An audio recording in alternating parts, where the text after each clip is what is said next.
Hello, fellow seekers. Welcome back to the Law of One Spiritual Advice podcast. My name is Elle, and I return to share with you my views and opinions on spiritual philosophy and tying it in with the Law of One material to get better perspectives.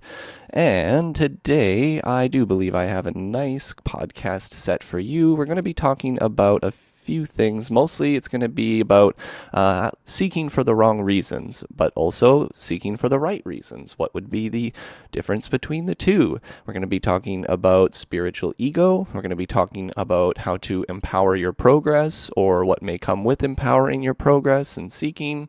And we're going to talk about responsibility and rejecting responsibility. What does it mean to reject responsibility? And basically just some sort of spiritual seeking warnings that, I don't know, maybe you don't hear enough. It's always about the love and the light and all the great stuff, but there is some responsibility and some sort of warnings that do come with responsibility. Oh my goodness. What is it? Spider-Man? With great power comes great responsibility.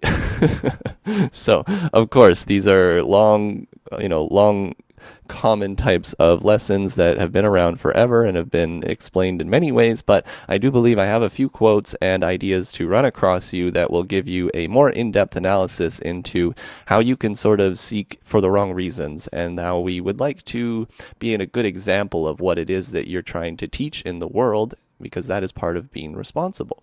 So, let us begin. You can get all of this information for free on my website, theoneinfinitecreator.com, and there are links to the LL Research website, who gives us all of this information for free, and thank you to them. So this is going to be from the raw material from session 60.16, and first we're going to start with spiritual ego and seeking for the wrong reasons. So there's sort of an ego-based knowledge. We can seek, obviously, we want to understand, we want to know. So there is the increased rate of evolution, experience, knowledge that can come to you from, increasing your will to want to know those things. But if you're not sort of putting them into practice, I would call it ego-based knowledge, in which case they sort of point here that it's sort of a negative thing. And I do want to note in this whole podcast, you need to understand that I understand there are two paths to the Creator, the negative path and the positive path, either the service to self path exclusively, or the service to others path, which includes service to self, includes both paths as the unity path. However, we choose one of the two. And so I do want you to understand that I am speaking to the positive seekers when I'm explaining all of this, because it really would, it sort of pertains to the negative seekers sometimes, but not so much so, in that a lot of this is going to have to do with the heart. And in my understanding, the negative entity likes to skip over the heart chakra. So we are going to talk about session 60.16 and seeking for the wrong reasons and using spiritual, info to sort of boast your ego. So they say, when using a training aid, an entity then takes upon itself the law of responsibility for the quickened or increased rate of learned teaching. If this greater understanding, if we may use this misnomer, is not put into practice in the moment-by-moment experience of the entity, then the usefulness of the training aid becomes negative. End of quote. So they are talking about a training aid, which would sort of be like anything that sort of increases the rate of your seeking, the rate of your evolution, your experience, whatever it is that you would like to call it. And so you're seeking at an increased rate, which means that you would want to be putting it into practice moment by moment, right? Because it's sort of like, well, you really, really want to know these things, but do you want to know them just to be able to explain them intellectually to other people so that you look high and mighty, like you know what you're talking about? But in the realness of the situation, do you never use your heart? Are you never actually trying to sort of be the lessons that you're trying to teach others? Are you trying to be the example you want to see in the world? Well, then these are some things to ponder. So we will continue on. In the material, they give an example of an entity who has rejected the law of responsibility, which is what they like to call it here. But however, they call it the way of responsibility as well, because each law is sort of a way. You don't have to call it a law. It sounds a little too strict, right? But anyways, they basically explain it as to reject responsibility is to reject universal love, but to keep fighting on and sort of stubbornly would be the word. So 34.17, they talking about this one's particular entity. It doesn't matter who it is. It just says the sum total of this incarnation vibrationally was a slight increase in positive polarity, but a decrease in harvestability due to the rejection of the law or way of responsibility. That is, seen universal love, yet still it fought on. End of quote. So you were kind of getting hints here, aren't we? Seeing universal love, yet still fought on. So as we seek to know the Creator, we seek to know that part of the Creator is unconditional love, which is another way of saying universal love. And they state here, so, like if I'm talking about chakras even, I can explain it this way. You have red, orange, yellow, green, blue, indigo, violet. Your red, orange, and yellow chakras sort of deal with self and other self. And then when you go into the heart chakra, the fourth chakra, the middle one, the heart chakra, that one, you're dealing with universal love. So, in the previous one, right before the heart chakra, how to unblock that one, you love everyone that is in relation to you. You have to sort of love everyone that you know. And then when you move into the heart, it is about loving everyone that you even don't know. So every possible personality that you can think of on earth, all the good and the bad, that is the heart work, and that is universal love. And if you can universally love everybody in that way, or at least to accept them in that way, then you are dealing with, I would say, truth, in which case the truth is that universal love is true, and therefore we must act and be responsible for it as if it is. So let's just try to explain this in another way even. So I know it sounds like, oh, well, if you're asking for something, you got to put it into practice, right? Or you're sort of seeking for the wrong reasons. Well, let's sort of put it another way and how you would maybe be seeking for the right reasons. So I'll just read you this quote and then I'll explain it after. So this is from session 10.12. They are saying, there are many among your social memory complex distortion who, at this time space, engage daily, as you would put it, in the working upon the law of one in one of its primal distortions, that is, the ways of love. However, if this same entity, being biased from the depths of its mind-body-spirit complex towards love-light, were then to accept responsibility for each moment of the time-space accumulation of present moments available to it, such an entity can empower its progress in much the same way as we have described the empowering of the call of your social complex distortion to the Confederation. End of quote. So you see, they've kind of switched it around in this quote. I've been sort of indicating that, to ask for empowering progress, you then need to take responsibility. But they kind of also explain it in reverse here in a way. They're sort of saying, hey, look, if you actually do take responsibility for every moment by moment, you can empower your progress greatly. So it's not necessarily so much a warning as it's just sort of just telling you the truth here. It's like, if you would like to seek understanding and you're going to be basically running into the idea that the heart of universal love, that, we need to love and accept other selves as the self because they are one with us and they are just as worthy as you are. And their distortions and their perceptions are seemingly just as worthy. But as you start to understand this and you would want to put it into practice in your life, then you are accepting the ways of responsibility, in which case you are then also going to be greatly increasing the rate of evolution of your progress at this time. Which makes me think of how they explain the third density as sort of a holographic illusion of the one. I think that it's easy for a lot of us to get caught up in the idea of everything being physical and that, the illusion, the things that you see, the world in front of you can't just be remolded in a moment to teach you a lesson. But I sort of can in two ways. One, in that I would suggest that this matrix illusion is somewhat more fluid than you may think it is. And then two, I would suggest that your brain can only perceive things in the way that are necessary for you to learn the lessons that you need to learn. So even if two of the exact same physical things happen in front of you and me, we may interpret them completely differently because we have different lessons and perceptions for our incarnation. So I guess what I'm saying is that I just want you to understand that it doesn't matter where you look. It doesn't matter what sort of who you serve even, right? It's not about the quantity of what you do, it's the quality of what you do. And if you're aware that within every moment there is the opportunity to understand and to be a part of love, and if you don't see the love in the moment, then you maybe have the opportunity to be that love in the moment. If you are aware of the power that you hold in the moment to moment illusion, and the fact that your will plays a very big part in it, and that what you will sort of bring forward to you, then you can empower your progress immensely. All the lessons are in front of you constantly. You can't necessarily escape them. The matrix can sort of reform itself to teach you the things that it needs to teach you.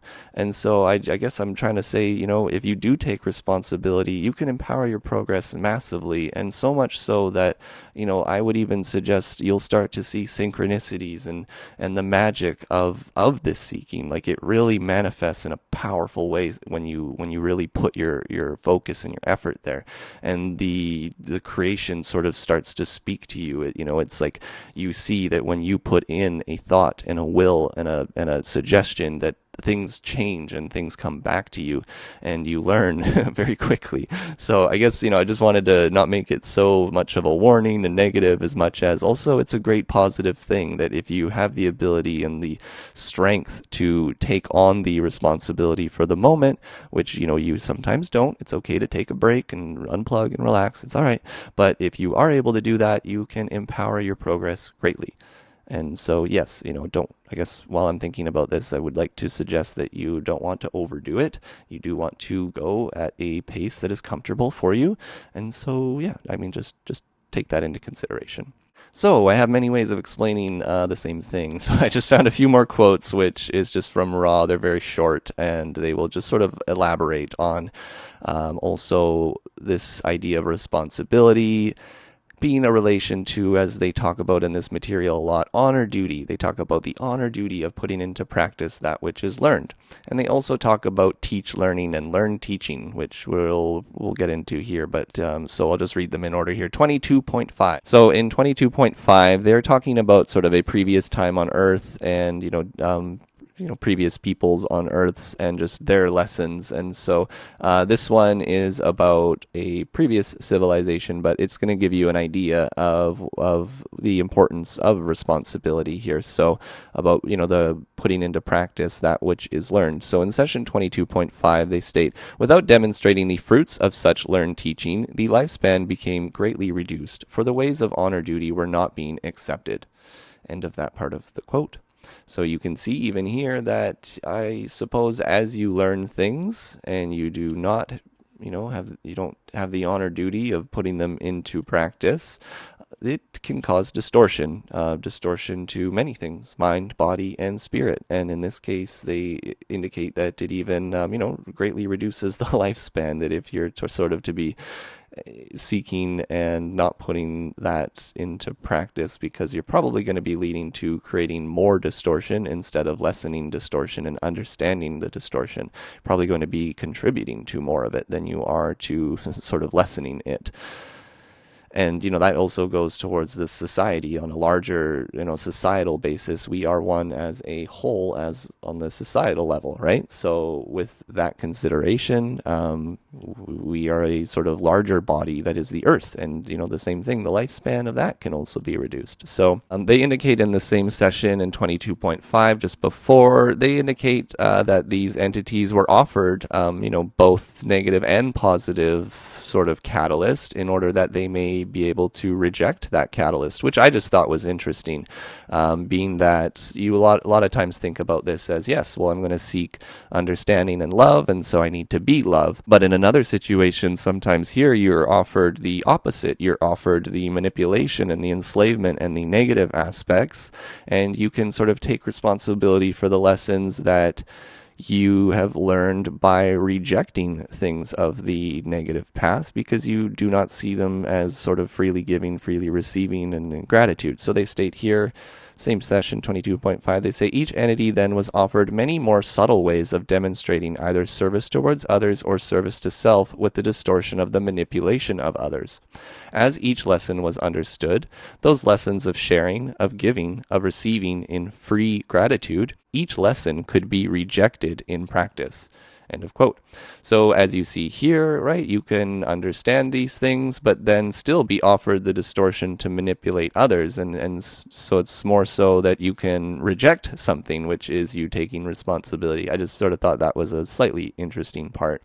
And then, like I was telling you, honor duty is also responsibility. It's the same sort of thing. In session 1642, Ra states, each responsibility is an honor, each honor is a responsibility, which is like a fancy way of just recognizing the oneness of themselves. It's like sort of like if they've made a mistake, they don't see the fixing of the mistake as it's needed to fix it to get into heaven, let's say, right? They see it as that, hey, I've made a mistake and the universe is only me, and so I have the honor and the responsibility to seemingly lessen the distortion of that mistake. And it's not so much like a burden as it is a honor duty and a responsibility, one which they take with great love and care. And so, if you've made it this far in the podcast, I'm going to make some assumptions that you are maybe more of a in-depth seeker. And so, this part of the quote is for you. And this is indicating how the more purity that you seek, in other words, the closer that you stand to the light, the deeper is your responsibility. So we'll just read you here from session 101.18, and Ra states, we may only suggest that the honor of propinquity to light carries with it the law of responsibility. And propinquity just means like how close you're standing to something. So basically you're getting close to something. So I'm just going to start over. They say, we may only suggest that the honor of we may only suggest that the honor of propinquity to light carries with it the law of responsibility, the duty to refrain from contumely, discord, and all things which, when unresolved within, make way for workings, lies before the instrument of which you speak.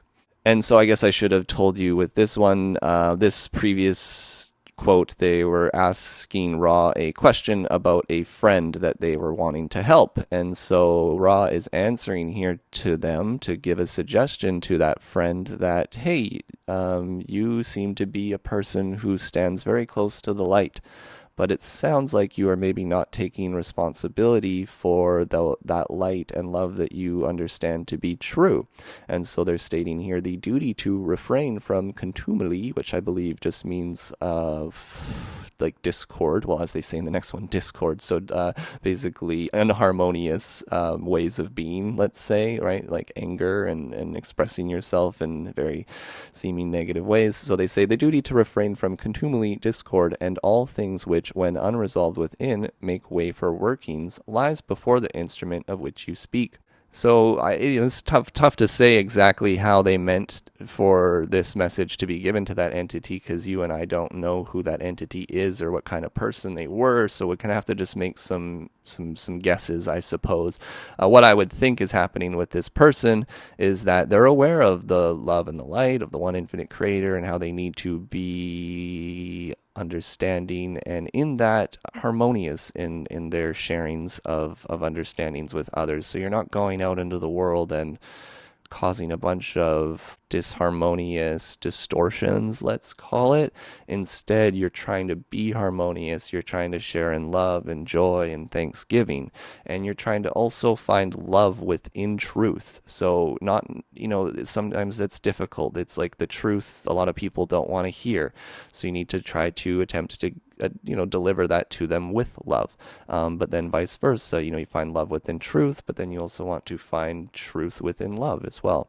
And so I'm thinking that this person is probably trying to communicate with others in disharmonious ways, which is causing issues with themselves. So then Ra answers or continues on, they state, the entity which is given constant and unremitting approval by those surrounding it suffers from the loss of the mirroring effect of those which reflect truthfully rather than unquestioningly. I love saying that word, unquestioningly.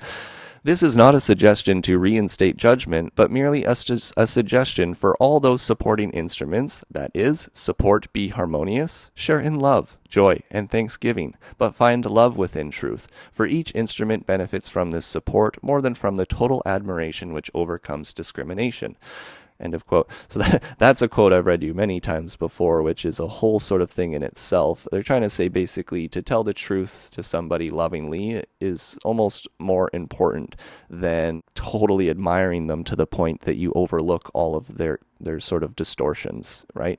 So right, like I'm trying to reiterate with this quote and bring it back to responsibility. The closer you stand to the light, the deeper is your responsibility. So I feel like this person was standing very close to the light, but then they weren't fully communicating in a way that they know to be correct, and they're maybe causing some disharmonious disharmonious environment that they're putting out there, and therefore they're being reminded that, hey, you know what, just remember that, love doesn't necessarily judge. It judges for the sake of loving. It judges to understand. It doesn't judge to manipulate and to make things happen. It judges to understand things better, to relate better, to be more harmonious and sharing the thanksgiving and gratitude and joy with each other. So then I will just sort of start to wrap it up here. I'm just going to tell you about how to learn is to teach and to teach is to learn. It's a pretty basic understanding from the Law of One.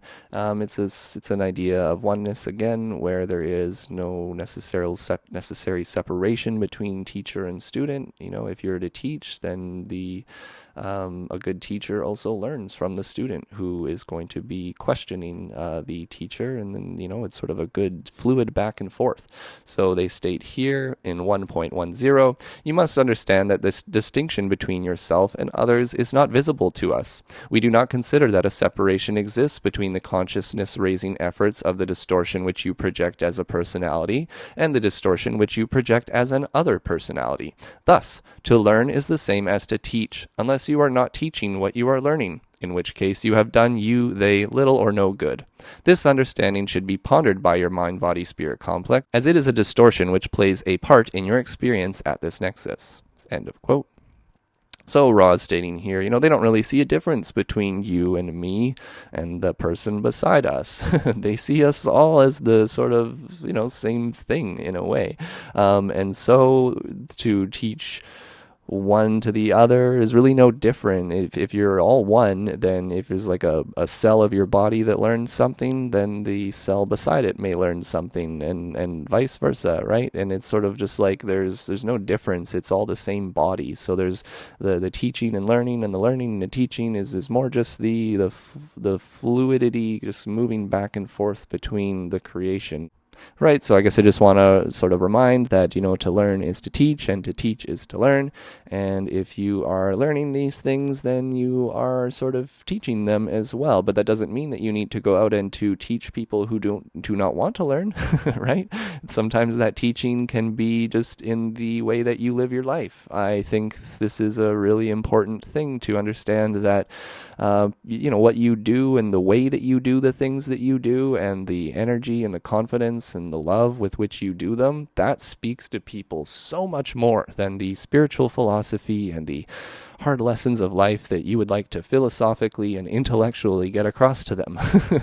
So much of the time, not trying to say that you shouldn't do that, right? Like, you probably can do both. I like to do both. I like to share knowledge and understandings and like very basic intellectual from brain to brain type of stuff. But when I do it, I like to do it with the magic of my personality, the magic personal touch that we all have, the infinity that exists within us, to be unique and different, and to do it in only the way that I can. And so, I wish to be radiant as to my understandings, meaning I would like to radiate that which I know and know to be true, and I wish to others to live by, right? I don't want to just sit there and point my finger at other people and say, you suck, right? I'm going to sit here and I'm going to be attempting to be that best person that I can be, and give other people the strength and the love and the hope to do it themselves, because definitely it is a tough illusion out there, my friend. friends, and we need each other to remind us that we need to keep going on, because to take responsibility for every waking moment, every catalyst, everything that comes into your consciousness, I admit is a lot of work, and it's a heavy load to lift.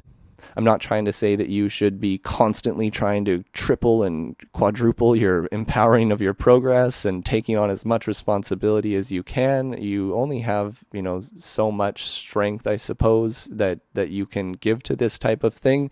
And it is extremely exhausting. It is so much easier to just unplug and forget everything and watch TV and just sort of not polarize and not do anything. So I understand the temptation to do that, but I do want you to know that as you attempt to empower your progress, in other words, just to try to be a better person, I see you, I feel you, it's not easy, and I do want to give you a good pat on the back and thank you for that, and thank you for taking responsibility for the things in your environment that that, maybe even you don't completely take a part in, but that you can view them in your perception in a way that is, you taking responsibility for the things outside yourselves, as opposed to just being a victim of everything, because when you're a victim to everything, you're powerless.